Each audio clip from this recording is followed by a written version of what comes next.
21শে জুলাই শহীদ পরিবারগুলোকে ঠকিয়েছেন মমতা বন্দ্যোপাধ্যায়। বিধানসভায় এমনই বিস্ফোরক অভিযোগ করলেন মুখ্যমন্ত্রী শুভেন্দু অধিকারী। কমিশন শহীদ পরিবারগুলোকে 25 লক্ষ টাকা করে ক্ষতিপূরণ দেওয়ার সুপারিশ করেছিল।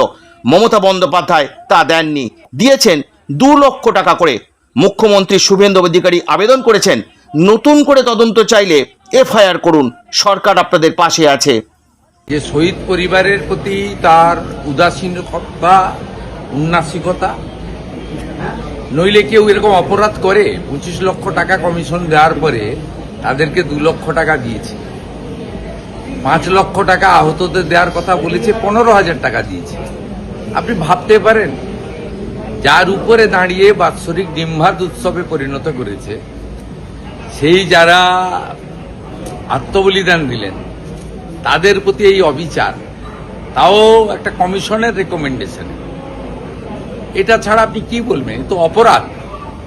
দ্বিতীয়ত হচ্ছে, সুশান্ত চ্যাটার্জি নিজে বলছেন তার রিপোর্টে যে কোনো তথ্য আমাকে দেওয়া হয়নি রাইটার্স থেকে। আমি যদি মুখ্যমন্ত্রী হয়ে বিগত সরকারের সব তথ্যের কাস্টোডিয়ান, আমি যে কেউ আরটিআইয়ের মধ্যে দিয়ে চাইলে পেতে পারে, আমরা মনে করলে প্রকাশ করতে পারি। কোনো হাইকোর্ট সুপ্রিম কোর্ট যদি তদন্ত করে রিপোর্ট চায়, আমি দিতে বাধ্য। যদি খুঁজে না পাওয়া যায়, তৎকালীন যে দায়িত্বে ছিলে তার বিরুদ্ধে এফআইআর করতে আমি বাধ্য। কোনো তথ্য কাগজই দেয়নি। এবং সবচেয়ে বড় উইটনেস হিসেবে দাবি করেন প্রাক্তন মুখ্যমন্ত্রী মমতা ব্যানার্জি, তিনি নিজে সাক্ষ্য দিতে চাননি। তাকে তো কমিশনে যাওয়ার দরকার ছিল না। বুদ্ধবাবুকে যেমন প্রশ্ন পাঠিয়েছিল, তাকে প্রশ্ন পাঠাতে উত্তর দিয়ে দিতেন। ভার্চুয়ালি কমিশনকে তিনি উত্তর দিতে পারতেন। তিনি নিজে অ্যাপিয়ার হননি। আর সবচেয়ে বড় প্রামাণ্য হচ্ছে, প্রয়াত পঙ্কজ বন্দ্যোপাধ্যায় বলেছেন যে আমাকে ডাকা সত্ত্বেও যাননি।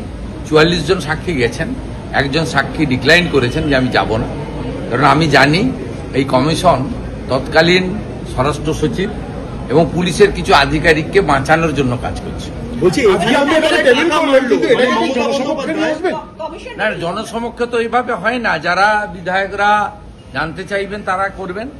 আর উনার যে রেকমেন্ডেশন পার্টটা রয়েছে, সেটা আমি মিডিয়া গ্রুপে এবং সোশ্যাল মিডিয়াতে দিয়ে দিচ্ছি।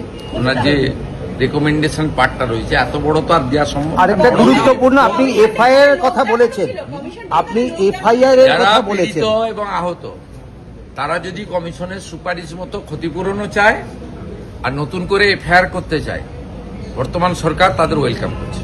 তাহলে মমতা বন্দ্যোপাধ্যায় এখানে টাকা মারলো, এটা তো নরেন্দ্র মোদীজি করে দেখিয়েছেন। 84 সালে শিখ দাঙ্গার বিচার তো উনি এসে দিয়েছেন 2014-তে।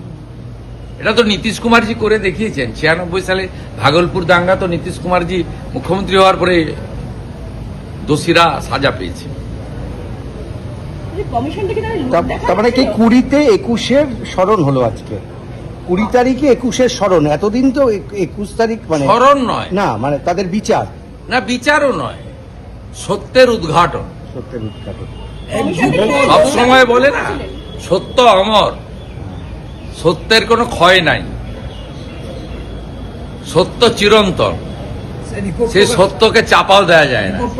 আজকে সত্যের উন্মোচন।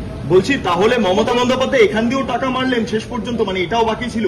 এটা আমার মুখ থেকে না বলে, যে 12 জন চিহ্নিত হয়েছে, শনাক্ত হয়েছে, একটা দুটো বডি মনে হয় শনাক্ত হয়নি, তাদের পরিবারের কাছ থেকে জানলেই ভালো, যদি তারা বলতে চান।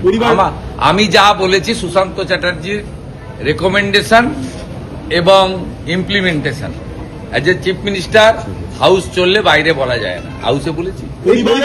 এবং যে সদস্য চাইবে অ্যাপ্লিকেশন করে কপি ফটোকপি